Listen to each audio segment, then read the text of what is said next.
Grace Cogar, many congratulations. We can hear the support there from Mayo as the team is leaving the pitch. What a game and what a result.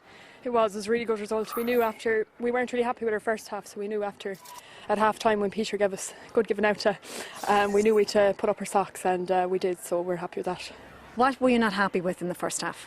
I think we were just sloppy hands really, and not giving it the simple fist pass into the chest, and kick passes were going astray, and just our work rate really, we upped it in the second half, and I think that's what made us get through the line then in the end. Because at that second half you went in behind 2 points at half time, and I think Donegal got the next 3 points. So did you ever seem, it didn't seem to panic at any points like that there? Like, I mean, I suppose the kick-outs from Donegal at times too went your ways as well, and you really took control for the middle of the quarter of that second half. Yeah, look, we knew we'd have a purple patch like every team does, so we knew they'd probably get on top at some point, especially after their loss against Tyrone. We knew they'd be guns blazing, so we said to ourselves before, you know, not to put too much pressure on ourselves, keep focused, and luckily it worked.